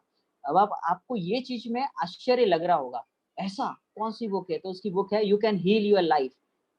उसमें बताया कि कौन से थॉट के कारण कौन से रोग होते हैं और क्या थॉट्स चेंज करके उस रोग को बदला जा सकता है। अब आप कहोगे आपको बड़ा आश्चर्य भी लग रहा होता है, ऐसा भी होता है। यस, हमारे चरणान योग में ये सारी चीज़ें लिखी हुई है। हमारे मुनिराज बहुत पॉजिटिव सोचते हैं, इसके लिए उनको इस जाति के रोग नहीं होते। अब आप देख लो आपको जो-जो रोग है ना, आपको अगर कैंसर है, अगर आपको डायबिटीज़ है, तो आपको उससे रिलेटेड कोई ना कोई अंदर शल्य पड़ा होगा। शल्य के कारण ही सारे रोग होते हैं। तो ये हमारा चरणान योग नियम से चलता है। तो जितने रोग होते हैं उसके भी कुछ नियम है। अब ये दवा विज्ञान है, अब साइंस है, ये सारी चीज़ें प्रूव्ड है और हमारे आचार्यों ने तो बरसों से ये सारी चीज़ें कही हैं। तो नियम फ़ॉलो करना मस्ट है, बहुत ज़रूरी है। ख्याल में आ रहा है? अब हम चलते हैं प्रथमान योग की ओर, हमारे पास 10 एक मिनट है, हम चर्चा करेंगे इस पे। प्रथमान योग में कैसे नियम पाले जाते हैं? प्रथमान योग के नियम क्या होते हैं? तो हमारे बात करें हमारे सारे ज्ञानी जीवों की, अब इस पे तो कम से कम बहुत चर्चा करने के लिए प्रथमान योग की। हमारे अंजन चेयर को देख लो, सत्य व्यसनी था, उसमें भी वो नियम फॉलो करता था। चोरी करूँगा तो यही करूँगा, छोटी-मोटी चोरी में उसका वो लक्ष्य नहीं जाता था। उसमें भी उसने रूल्स बनाए थे, बड़ा चोर बना। सारी आप उसकी लाइफ देखोगे लोकेश भाई, अंजन चोर की, तो सारी लाइफ उसकी इस तरीके से थी। है ना? और जब उसने वो सारे सत्य व्यसन छोड़ दिए, फिर उसने नियम बनाए वापस कि आज के बाद कभी सत्य व्यसन का मैं त्याग करता हूँ, कभी इसको हाथ नहीं लगाऊँगा। इतने स्ट्रॉन्ग होगा ना, तो ही वो भगवान बन सकता है। कच्चा-कच्चा, पक्का-पक्का कभी भगवान नहीं बनेगा। मतलब ये फौलादी सीने वाला होगा, वही भगवान बन सकता है। ये क्षत्रियों का धर्म है। ये ऐसा नहीं है कि 8 बजे तक खाएँगे तो चलेगा क्या? 7:30 तक नियम ले सकते हैं क्या? तो फिर वो चलने वाली ही गति मिलेगी। है ना? अचल गति उनको मिलती है जो ज़रा भी किसी भी परिस्थिति में चलायमान नहीं होते। तो हमारे प्रथमानियों के सारे ग्रंथ, सीता जी को देख लो, अनंगशरा को देख लो, अभी मैं इसमें तो अकंपनाचार्य आदि मुनिराज को देख लो, 700 मुनिराज। आप कल्पना कर सकते हैं 7 दिन तक पूरे सर्कल में अग्नि लग रही है। कैसे उन्होंने, अब वो जीव तो है ही ना, आप मुनिराज के एंगल से मत देखो खाली। जीव भी तो है वो साथ में, उनको भी सुख-दुःख का अनुभव तो हो रहा है कि नहीं हो रहा है? भले वो छठवें, सातवें गुणस्थान वर्ती जीव हो, उन्होंने अपना बल इतना मजबूत बना लिया कि उन्हें वो चीज़ प्रभावित नहीं कर रही, वो अलग बात है। लेकिन अल्टीमेटली है तो जीव वो, तो 7 दिन तक कैसे उन्होंने किया होगा? तो उनके नियम होते हैं, क्या नियम होता है कि जब तक ये उपसर्ग चलता रहेगा, मुनिराज के जब उपसर्ग चलते रहते हैं, वो मूव नहीं करते, एक जगह से दूसरी जगह हिलते नहीं हैं। और अक्सर देखा गया है कि जब उपसर्ग होते हैं तभी उन्हें केवल ज्ञान होता है। अगर वो उपसर्ग से हिल जाएँ तो उन्हें स्वर्ग मिलेगा लेकिन मोक्ष तो नहीं जाएँगे। ख्याल में आ रहा है? तो ये प्रथमान योग के नियम है। तो वापस से बताया कि ये क्षत्रियों का धर्म है। कच्चा-कच्चा, पक्का-पक्का वाला भगवान बनना बहुत मुश्किल है। स्वर्ग तो चले जाएगा कच्चा-पक्का वाला, मनुष्य गति मिल जाएगी। लेकिन भगवान बनने के लिए बहुत धाकड़ जीव चाहिए। आप 608 की लिस्ट निकालोगे ना, ये 608 में कौन होते हैं? तो आप श्रीमद जी का नाम देखोगे उसमें, है ना? बनारसी दास जी का नाम देखोगे, ऐसे-ऐसे महापुरुष हुए हैं, टोडरमल जी का नाम देखोगे। अनेक ज्ञानी रामचंद्र जी का नाम, 63 साल का पुरुष का नाम हम देखें, तो ऐसे लोग होते हैं जो जाते हैं। अब उसमें रावण का नाम भी आता है ना? अर्धचक्री थे ना, तो वो जो करते थे पूरे तहे दिल से करते थे। तो ये क्षत्रियों का धर्म है और हमें ऐसा लगता है कि अभी तो बच्चे छोटे हैं, उनकी शादी करा दें, फिर जाएँगे। तो हमारे एक राजा हुए, उनसे उन्होंने कहा कि अब तो मुझे वैराग्य आ गया, अब मुझे संसार में नहीं रहना, मैं मुनि दीक्षा लेना चाहता हूँ। तो उनके जो मंत्री वगैरह होते हैं, वो मंत्री तो चढ़ाने का ही काम करते हैं कि भाई राजा इतना जल्दी क्यों निकले, बेटा बड़ा हो जाए, पैदा हो जाए, उसका जन्मोत्सव करेंगे, बड़ा होगा, फिर उसके बाद अपना उसको बड़ा करके शादी-वादी करा के राज्यभार सौंप के आप चले जाना। तो उन्होंने कहा कि मेरे वैराग्य का भरोसा क्या है परिणामों का, आज है मुझे और कल नहीं हुआ तो? उन्होंने कहा आप क्या चाहते हो कि राज्याभिषेक ही कर लिया जाए ना, राज्य गद्दी सौंपनी है। तो उन्होंने उस बच्चे को, अपने पुत्र को गर्भ में ही राज तिलक कर दिया। तो पेट पे ही तिलक किया, बोले ये हो गया राज तिलक, हम चले दिगंबर मुनि बनने। सुना है आपने वो भजन? दिगंबर मुनि चले, छोड़ा सब जग का क्लेश, धारा यतियों का वेश, दिगंबर मुनि चले।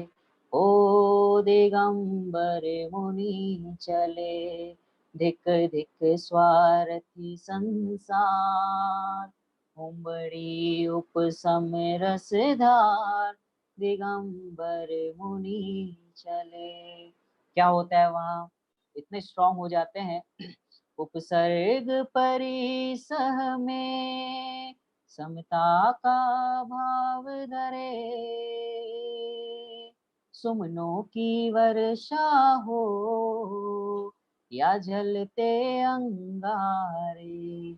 बहुत सुंदर भजन है वो, सुनना आप कभी कहीं से। तो ये ऐसे मुनिराज होते हैं, उन्होंने अपना आत्मबल इतना मजबूत कर दिया है कि वो किसी से प्रभावित नहीं होते। तो हमारे प्रथमान योग में ऐसे अनेक चीजें आती है। आप मंत्र की बातें करें तो मंत्र से भी सिद्धि होती है। तो हमारा नमोकार मंत्र है वो इतना पावरफुल है कि अगर उसको हृदय से, सच में हृदय से पंच परमेश्वर को याद किया जाए तो सहज ही पुण्य का बंध होता है और अपने जो सिद्धि करनी है वो हो सकती है। अब आप कहोगे ये बता दो कैसे किया जाता है, हम भी सिद्ध कर ले ऐसे। तो अंजन चोर ने आकाशगामिनी विद्या प्राप्त की थी। अगर आपने प्रथमान योग में पढ़ी है हम सबने कहानी, आकाशगामिनी विद्या प्राप्त की थी। आप बैठो आज करके देखो हो पाएगा क्या। तो इतनी श्रद्धा होनी चाहिए। अब वो नमोकार मंत्र से हुआ ऐसा है नहीं, श्रद्धान से हुआ, ये नियम है। नमोकार मंत्र पढ़ने का नहीं है, भक्तामर आदि पढ़ने से हो जाएगा ऐसा नहीं है। उस पर श्रद्धा हो, आदिनाथ भगवान पे श्रद्धा हो, पार्श्वनाथ भगवान पे श्रद्धा हो, तो सहज ही ऐसे पुण्य का बंध होता है कि इच्छित कार्य होने लगते हैं। तो मंत्र से हुआ ऐसा नहीं, हमें ऐसा लगता है वो मंत्र पढ़ने से हो जाएगा, ऐसा 3 काल में संभव नहीं। आप भी बैठ जाओ सीके पे काट के देखो, मैं बोलता हूँ गिरोगे पक्का, गारंटी है। श्रद्धा है नहीं, बैठ गए और करने लगे, वो पॉसिबल नहीं है। तो श्रद्धान तो ये करना था कि मैं जीव हूँ, मुझ में ज्ञान है, मैं ज्ञान से जानता हूँ। और अनंत तीर्थंकरों ने जो बात कही वो 100% सत्य है। वो संजन चोर ने मात्र नमोकार मंत्र की श्रद्धा की, आकाशगामिनी विद्या मिल गई। उसे इतना भरोसा हुआ कि नमोकार मंत्र पढ़ने से आकाशगामिनी विद्या मिल जाती है तो धर्म कितना महान होगा, उसमें जो पंच परमेश्वर वो कितने महान होंगे। तो उसने उस आकाशगामिनी विद्या का दुरुपयोग नहीं किया। अगर आपको आकाशगामिनी विद्या आज मिल जाए, क्या करोगे बताओ?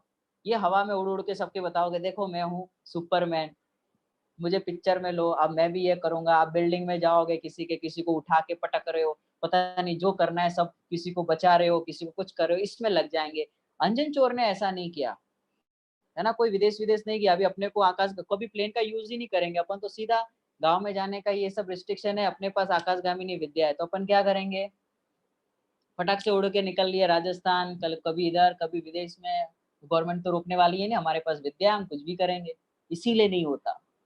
अगर सच्चे हृदय से करो तो जरूर हो सकता है। ख्याल में आ रहा है? तो अपेक्षाएं जहाँ होंगी वहां पे ये सारे मंत्र सिद्ध नहीं होती, और जिनकी अपेक्षा होती है उनके सिद्ध भी नहीं होता, है ना। जो अपेक्षा रखता है उनकी सिद्धि भी नहीं होती।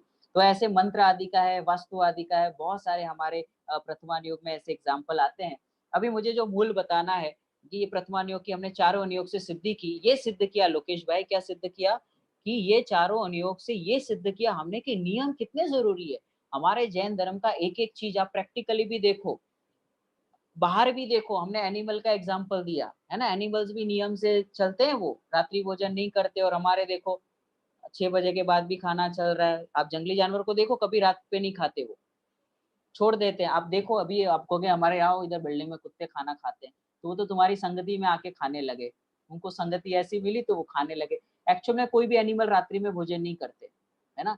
कुत्ते तो वो दूध या रोटी खाते हैं, आप इधर के देखो नहीं खाते, वो बिस्किट खाते हैं, उनको भी उसमें ब्रांड चाहिए, हर कोई बिस्किट नहीं खाते। तो हमारी संगति में आके वो भी ऐसे हो गए। तो हमें उनकी संगति करनी चाहिए कि नहीं करनी चाहिए, चलो वो टॉपिक तो अलग है। लेकिन ये कहने का अर्थ ये था कि हर प्रकृति का एक नियम होता है, प्रकृति के साथ कभी खिलवाड़ नहीं करना चाहिए। तो नियम जिंदगी में बहुत जरूरी है। क्या खुद को पेन करके भी हम ये नियम पाले कि नहीं पाले? तो आंसर आएगा यस। अगर किसी माता को अपने बच्चे को जन्म देना हो और वो उस नियम को ना पाले, उसमें दर्द बहुत होता है, तो क्या वो उस पुत्र को, जो पुत्र सुख कहते हैं लौकिक में, क्या उसको ही प्राप्त कर पाएगी? नहीं कर पाएगी। तो उसमें जो भी कॉम्प्रोमाइज करना है, ये खाना है, ऐसे सोना है, ये चीजें ध्यान रखनी है, कितनी सारी इंस्ट्रक्शन देता है डॉक्टर। आपको बुक्स पढ़नी है, टीवी नहीं देखना है, ऐसे सीरियल्स नहीं देखने हैं जिसमें क्लैशेस होते हैं। तो बहुत सारे नियमों को पालन करती है, तब जाके उस पुत्र को वो जन्म देती है। राइट? उसमें बहुत सारे पेन होते हैं। तो नियम में भी ऐसा है, जब आपको कोई अच्छे रिजल्ट चाहिए, अच्छी चीज़ें आपको प्राप्त करनी है, तो उसके नियम फॉलो करने होंगे। आपको अच्छा बिज़नेस करना है, अच्छे बिज़नेस में अचीव करना है, तो आप ये नहीं कह सकते कि मैं तो बस 4 घंटे ही जाऊँगा। उसके लिए पूरा समय देना होता है, 24 घंटे दिमाग में चलता है, तब जाके वो अब एक-एक बिज़नेसमैन के नाम ले तो बहुत सारा है, उसमें आप किसी का भी नाम ले सकते हो। तो उसमें वो लोग इतने सारे न्यूज़पेपर पढ़ते हैं, इतनी सारी बुक्स रीड करते हैं, बहुत सारी चीज़ें करते हैं, तब जाके वो बनते हैं। और हमें लगता है कि हम बेटा ही बन जाएँ उनके यहाँ, अपने को गोद ही ले ले। बोलते हैं ये 1500 करोड़ रुपया दे, अपने को 2-4 करोड़ ही दे देता, अपने को ज़्यादा ज़रूरत ही नहीं है, हमें लालच तो है नहीं। अब ये जब कह रहा है ना लालच नहीं है, ये प्रमादी है। 2-4 करोड़ कमाना इसके लिए कोई बड़ी बात नहीं है, पुण्य के उदय से हो जाता है। लेकिन वो उस आलस में, उस लोभ के कारण, एक तो लोभ है उसको, दूसरा प्रमाद है, करना कुछ नहीं चाहता। वो चाहता है कि वो टाटा उसको दे दे बस, वो मोदी इसको 15 लाख दे दे तो ये खुश हो जाए, नहीं मिलता तो फिर उसको गाली देते रहते हैं, उसको ब्लेम करते हैं। ख्याल में आ रहा है? फिर कि हम पेन सहन करके भी करें, यस हमें करना चाहिए अगर अच्छे रिजल्ट चाहिए तो टेम्पररी दुःख सहन करना या फिर कॉम्प्रोमाइज़ करना वो आपको ऐसा लगता है, हर चीज़ का एक नियम है। यदि आप डेली उपवास करते हैं, एकासन करते हैं, आपको अगर कोई भी चीज़ को प्रैक्टिस करना है, अगर साइंस ऐसा कहता है, 21 दिन का यदि आप किसी चीज़ का कंटिन्यू फॉलो करोगे तो वो आपकी आदत बन जाती है। जैसे हमें खाना बनाने की आदत है, तो वो हमें एकदम ईज़ी लगता है। ऐसे ही जो नियम आदि भी होते हैं, अगर उसको रेगुलर फ़ॉलो किया जाए, तो बहुत आसान लगते हैं। जैसे आप कहोगे नरक गति में कैसे दुःख सहन करते होंगे सब लोग, है ना? कैसे करते होंगे? तो आदत बन चुकी है। अब जैसे अब दूसरी सिटी वाले होते हैं, उनको ऐसा लगता है ये ट्रेन में कैसे जाते होंगे लटक के, ऐसे-ऐसे, कैसे इतनी देर में चढ़ जाते हैं, इतनी देर में उतर भी जाते हैं। तो हम क्या कहते हैं, हमें आदत हो गई है। ऐसे ही नरक के जीवों की भी आदत हो गई है। उस सूअर को कितनी भी अच्छी जगह लेके जाओ, उसको वो वहीं विष्ठा में ही अच्छा लगता है, ऐसे आदत बन जाती है। तो हमें इस नियम को भी आदत बना लेना चाहिए। तो जब एक बार आदत बन गई, तो वो छूटेगी नहीं। जैसे किसी को बोलने की आदत होती है, किसी को चुप रहने की आदत होती है, तो सबकी अपनी आदतें हैं। तो इस आदत को क्यों ना अच्छे से यूटिलाइज़ किया जाए, आदत तो है ही, है ना? आदत तो है ही, क्यों ना उसको सही डायवर्सन में बदला जाए। एक बार सुमत भाई साहब ने प्रवचन में कहा था कि हवा को रोका तो नहीं जा सकता। अब कहते हैं ना इतने सारे थॉट्स आते हैं, इतने सारे पाप होते हैं, क्या करें, क्या नहीं करें? तो हवा को रोका तो नहीं जा सकता, पर हवा के रुख को ज़रूर मोड़ा जा सकता है ना? हवा को रोका तो नहीं जा सकता, हवा के रुख को ज़रूर मोड़ा जा सकता है। इसलिए अपनी आदतों को तो अभी रोका नहीं जा सकता, लेकिन आदतों को ज़रूर मोड़ा जा सकता है। वो आप पे डिपेंड करता है कि आपकी आदतें कैसी है। तो मैं कुछ आपको टिप्स दूँगा, अभी हमारे पास 5 मिनट है। तो एक जैसे प्रथमानियों का एक और इसमें अभी मैं मेरे पास लिखा हुआ बहुत सारा है। जैसे एक कौवे के माँस की कहानी आती है नियम के लिए, तो उसने बाकी माँस का त्याग नहीं किया था, सिर्फ़ कौवे के माँस का त्याग किया था। फिर भी वो जीव मोक्ष में गया, मोक्ष नहीं, स्वर्ग में गया। क्यों? क्योंकि उसने उसको बराबर फ़ॉलो किया। उसने मरने की कीमत पर भी उसको उसको डॉक्टर ने ये कहा था कि तुम्हें माँस खाओगे तो ही ठीक होगे। उसने बोला नहीं, मैंने मुनिराज लिया है कि माँस तो मैं नहीं खाऊँगा, कुछ भी हो जाए, कौवे का माँस तो नहीं खाऊँगा। तो उसने मरने की कीमत पर भी वो नियम पाला, तो श्रद्धान के बल से वो स्वर्ग में गया, भले वो बाकी माँस खाता था। इसका कोई अन्य अर्थ नहीं लेना, नहीं तो बोले कि हाँ, मैंने कांदा छोड़ दिया, आलू तो मैं खा सकता हूँ। मैं भी उस कौवे के माँस की कहानी की तरह मैं भी ये चीज़ें फ़ॉलो करता हूँ। इसको स्वच्छंदीपना कहते हैं। अक्षत यहाँ पे ध्यान से सुनना हाँ। मोबाइल एक बार साइड में रख दो, अभी अपने पास 5 मिनट है, अपन बहुत सारी चीज़ें सीखेंगे। ठीक है? तो नियम के बारे में हम बात कर रहे थे। तो क्या बात चली, कौवे के माँस की बात चली, फिर हमारे पास इधर एग्ज़ाम्पल तो बहुत सारे हैं, मैं आपको कुछ टिप्स देता हूँ जो आपके लिए लाभदायक होगी। ऐसा क्या नियम फ़ॉलो करें कि जिससे हमारी ज़िंदगी में ऐसा बदलाव आ जाए कि हमने सोचा नहीं हो? क्या ऐसा पॉसिबल है ज्योति? येस पॉसिबल है, तो ऐसी कौन-सी चीज़ें हैं जिसको फ़ॉलो करने से, जिसको नियम पालने से हमारे जीवन में बहुत बदलाव आ सकता है? अब आप कहोगे ये कुछ आलू-कांदा के नियम दिलाएँगे कि बिल्कुल नहीं। एक ही नियम फॉलो करना, चाहे आपके लौकिक लाइफ हो, चाहे पारलौकिक विद्या हो। आपको एक हैबिट बनानी होगी और वो हैबिट है रीडिंग की। रीडिंग माने पढ़ना, स्वाध्याय जिसको हम जिनागम में कहते हैं। और वो स्वाध्याय ऐसा होना चाहिए कि ऐसा नहीं कि पढ़ा, किधर से भी सुन लिया, कुछ भी सुन लिया, अभी 1 घंटा सुन रही है, हम चर्चा कर रहे हैं। है ना? इसको स्वाध्याय का अंग कहा, लेकिन फिर भी जिस मैं रीडिंग की बात कर रहा हूँ वो थोड़ी-सी डिफरेंट है। आपको 15 मिनट या 20 मिनट अपने लिए निकाल के पढ़ना होगा। आप रोज़ कोई भी एक ग्रंथ लीजिए, चाहे वो रत्नग्रंथ शाकाचार्य जी हो, चाहे छेड़ाला जी हो, जो आपको स्टोरी की कोई भी हो, वो आप लीजिए और उसको रोज़ 15 मिनट पढ़िए। गारंटी है 6 महीने में या 1 महीने में, जैसे भी आपकी हैबिट होगी, 1-2 महीने में आपके माइंड में शिफ्ट होने लगेगा। अब आप कहोगे कि फिर आलू कांदा का क्या होगा? उसकी चिंता अब मत करो, बाहर के खाने की अभी चिंता मत करो। ऑटोमैटिक आपके परिणाम में बदलाव आने लगेगा और ऐसा बदलाव आएगा कि वो ऑटोमेटिक छूट जाएगा, आलू कांदा छोड़ने नहीं पड़ते, छूट जाते हैं। तो नियम एक बनाना चाहिए रीडिंग का, इतनी रीडिंग करो जैसे वो व्हाट्सएप देख देख के, फेसबुक देख देख के, वो लाइक्स कमेंट देख देख के आंखें लाल कर लिए, चश्मे लगा लिए, ऐसे जिनागम में अपने जो जैन शास्त्र हैं या फिर लौकिक की पुस्तक कह लो, वो इतनी पढ़नी चाहिए कि आंखें लाल हो जाए। तो जिनागम जब पढ़ोगे तो आंख के बिगड़ दिखाई देने लगेगा, ऐसे हमें भाव मिलेगा कि आंख की जरूरत ही नहीं पड़े और तीनों लोक का ज्ञान हमें होगा। तो नियम ऐसा है कि आप जितना चाहे उतनी बुक्स रीड करो, चाहे आप स्वाध्याय तो करते ही हैं हम, तो स्वाध्याय में जो बुक आपको अच्छी लगे, जो जिनवाणी, प्रथमान योग, चरणान योग, रुचि का समझ में आ रहा है, तो ये सारी चीजें हमें फॉलो करना है। Book reading is must. आप कोई भी देख लो, जितने ज्ञानी हुए, जितने महापुरुष हुए, सब कैसे हुए, आप किसी की भी लाइफ पे देख लो, जितने भी बड़े बड़े लोग हैं ना, चाहे वो बिल गेट्स हो, उसका स्टोरी पढ़ोगे ना तो साल की 50 बुक रीड करता है वो। आप वॉरेन बफेट के बारे में देख लो, वो रोज के 16 न्यूज़पेपर पढ़ता है, अलग अलग लैंग्वेज के, और जो भी उसको पढ़ना हो, क्योंकि उससे रिलेटेड उसको वहां से नॉलेज मिलता है। ऐसी हमारे जीवन में जितनी भी है वो आएगा रीडिंग से। अगर आपको बिजनेस बढ़ाना है, आपको रीडिंग चाहिए, आपको जिन मार्ग में आगे बढ़ना है, रीडिंग इज मस्ट। जितने भी विद्वान है देख लो, अपन जितनों के प्रवचन सुनते हैं, सारे पढ़ते हैं, सारे पढ़ते हैं, और पढ़ाई के बगैर कुछ नहीं होगा। और जब पढ़ने लगते हैं तो ऑटोमेटिक मेच्योरिटी आती है। जब मेच्योरिटी आती है तो हमें ऑटोमेटिक रूल्स एंड डिसिप्लिन कैसे रहना वो समझ में आता है कि यार ये लोगों ने ऐसे किया तो मुझे भी ऐसा करना है, मुझे भी सुबह उठना है, मुझे भी ये करना है, मुझे भी रीडिंग करनी है। जैसे रामचंद्र जी ने बैक आंसर नहीं किया, सीता जी ने बैक आंसर नहीं किया, जवाब नहीं दिए, ये शांत रह के भी आगे बढ़ गए, तो मैं भी शांत रह के आगे बढ़ूंगा। तो पढ़ाई से आएगा वो, किसी के सुनने मात्र से ज्यादा इतना फर्क नहीं पड़ता। जैसे आपने अभी 1 घंटा पढ़ा, अब आप 10 मिनट स्टडी करो जिनागम का कोई ग्रंथ लेके, आपको ज्यादा माल मिलेगा। क्यों? क्योंकि आपका ज्ञान भी स्वयंभू है।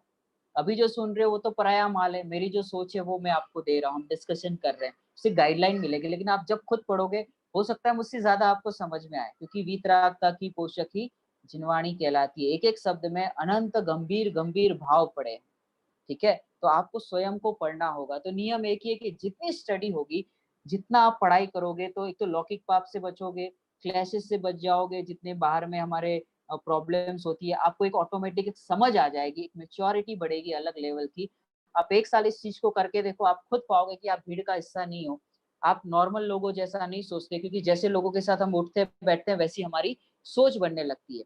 इसीलिए हम जितना जितना हम महापुरुषों की चीजें पढ़ेंगे, महापुरुषों की कहानियां पढ़ेंगे, चरणान योग पढ़ेंगे, तो हमारी सोच भी वैसी बनने लगेगी जो सामान्य जीवों की नहीं होती। तो अगर हमें उन 608 जीवों में जाना है तो रीडिंग इज मस्ट। मैं ये नहीं कहूंगा कि आप ये छोड़ दो, ये छोड़ दो, अभी उसकी आपको जैसा लगता है आपको लेना है तो आप ले सकते हो, लेकिन सबसे पहले पढ़ाई। जितना पढ़ाई करोगे ऑटोमेटिक आपको सब चीजें ख्याल में आएगी। कल मैंने 10 मिनट ज्यादा ले लिए थे, आज मैं नहीं करूंगा, अभी 9 बज चुके हैं। बस मुझे आपसे एक ही रिक्वेस्ट है, आज ये हमारा लास्ट सेशन था, कि मुझे कितने लोग बताएंगे कि रोज आप एटलीस्ट 20 मिनट्स, चलो 20 मिनट्स नहीं करते, आप 10 पेज पढ़ोगे जिनागम के। मैं अभी तो ग्रंथ की बात कर रहा हूँ, बाहर का आप जो भी लेना चाहे ले सकते। 10 पेज रोज पढ़ोगे, या फिर हम 15 मिनट का करते, चलो 10 पेज में समझ में नहीं आएगा, 15 मिनट डेली पढ़ोगे आप। हैंड रेस करो, स्क्रीन पे भी कर सकते हो। और मुझे कम से कम कितने लोग हैं यहाँ पर अभी, आई थिंक 97 लोग हैं। तो कितने हाथ ऊपर होते हैं, वहां पे एक ऑप्शन है रेज हैंड, स्क्रीन पे नहीं, रुशियल उस पे करो, रेज हैंड पे, तो वो काउंट में दिखेगा मुझे। तो बहुत सुंदर। तो बहुत लोग तो करते ही होंगे मुझे ख्याल में यहाँ पर। तो यहाँ पे आप चैट बॉक्स में जाके वहाँ पे रेज हैंड करके एक ऑप्शन है, उस पे करो, तो समझ में आएगा कितने लोगों के हाथ ऊपर किए। दीपक भाई और राहुल भाई बहुत मेहनत कर रहे हैं इतने टाइम से, है ना, प्रैक्टिकल जैनिज्म पढ़ा रहे हैं सबको, और इतने सारे यंगस्टर्स साथ में आते हैं। बहुत बहुत अनुमोदना कि आप लोग ये सारे जुड़ के सब काम कर रहे हैं।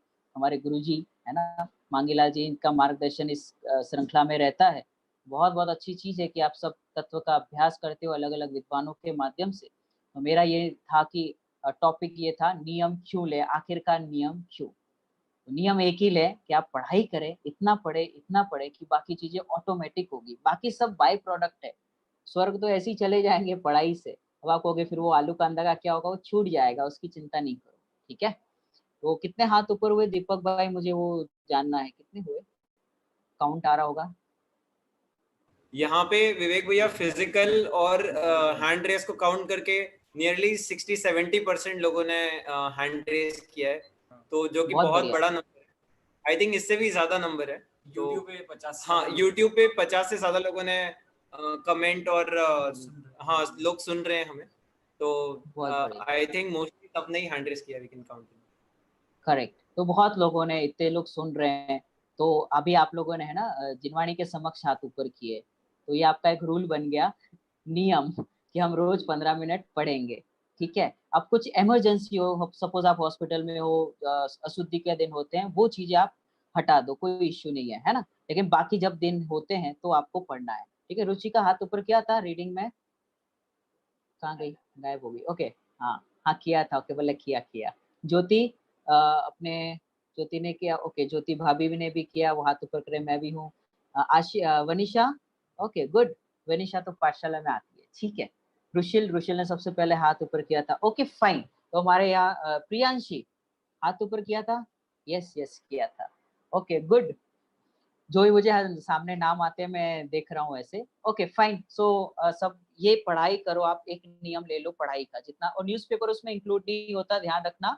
ये सारी पढ़ाई में सिर्फ स्वाध्याय की बात चल रही है। फिर कोई भी आप ग्रंथ, क्योंकि आप, कोई मुझसे पूछ भी सकता है कौन से ग्रंथ से स्टार्ट करें, तो आप प्रथमान योग से या फिर जो भी ग्रंथ आपको अच्छा लगता है। देखो, किसी से ये मत पूछो कि कौन से ग्रंथ से स्टार्ट करें। आप अपने घर का जहाँ पर भी जिनवानी रखिए, आप उसके हेडिंग देखो, जो आपको हेडिंग सबसे अच्छी लगे ना, आपको अच्छी लगे, ना कि मुझे, आपको जो अच्छी लगे ना वो किताब ले लो। मैं नियम से बोलता हूँ, वो आपको अच्छी ही लगेगी।